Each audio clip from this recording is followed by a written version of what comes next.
For most of our lives, our relationship with electricity has been, well, pretty simple. We flip a switch, the lights come on, and we pay the bill.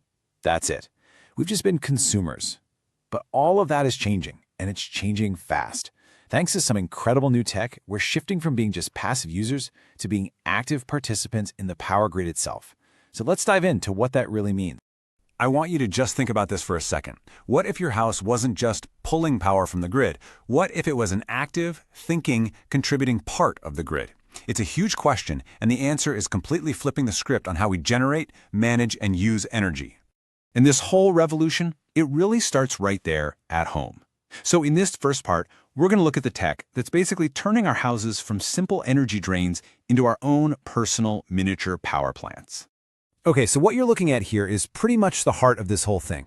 You've got solar panels on the roof making power, a battery in the house storing that power, and a smart inverter, which is really the brain of the operation, managing where all that electricity goes.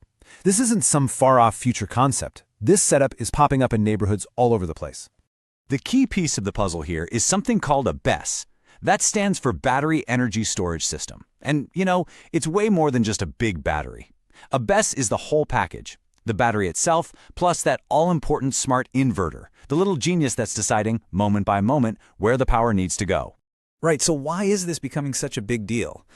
What's the real advantage of having your own BESS at home?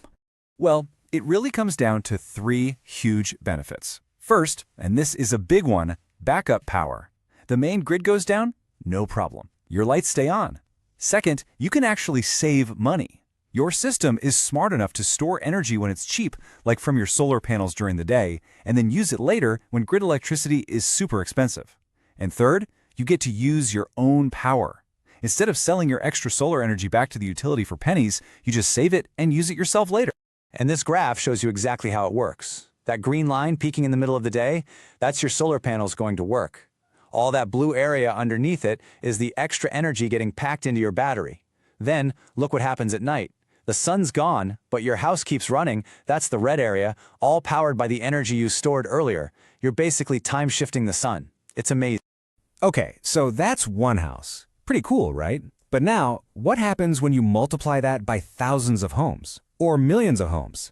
All doing the same thing, all connected to the same grid. And that brings us to the next big topic.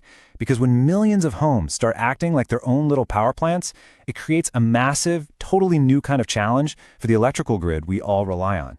In the energy world, they have a name for all these little things, DERs, which stands for Distributed Energy Resources. And we're not just talking about solar panels and batteries. This is everything. Your electric vehicle charger, your smart thermostat, all these small devices scattered across the very edges of the power grid. And all these DERs, they create some serious new headaches for the grid. See, the old grid was a one-way street. Power flows from a big plant, down the lines, to your house. Simple.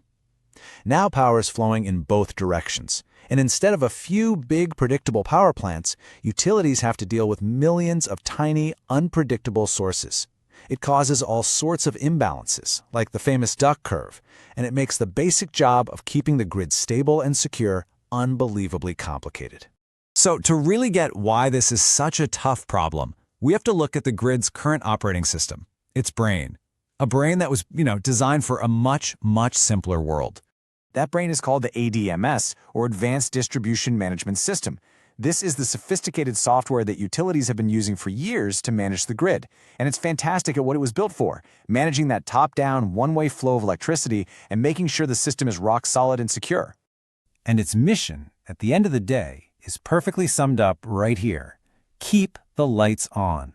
It's the guardian of reliability. But it was never, ever designed to be a flexible manager for millions of tiny power producers all doing their own thing. So, it's pretty clear. This new complex two-way grid we're building needs a whole new operating system.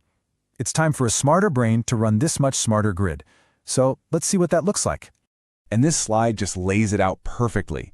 You've got the old brain, the ADMS, which is all about security and reliability. Then you have the new brain, called the DERMS, and its focus is totally different. It's all about flexibility and optimization. It's not just about keeping the lights on anymore. It's about managing millions of these two-way resources to get the absolute most out of them. So what exactly is a DERMS? It stands for Distributed Energy Resource Management System. The best way to think about it is like a brand new software platform, built from the ground up to handle the beautiful chaos of all those DERs. Its job is to predict what's going to happen, manage everything in real time, and constantly optimize the entire system for peak performance. And the scale we're talking about here is just staggering. A DE-ARMS isn't just looking at your neighbor's solar panels. It has to orchestrate everything, from the EV charging in your garage all the way up to massive wind farms. It needs a bird's-eye view of the entire energy landscape and has to make all those different pieces work together in perfect harmony. So what does this future grid actually look like? Well, it's not about just throwing out the old brain and plugging in the new one. It's about creating something much more elegant, a system of systems. This quote really says it all. You don't make the new, flexible DE-ARMS work for the old, rigid ADMS. That doesn't work. They have to be partners, working side by side.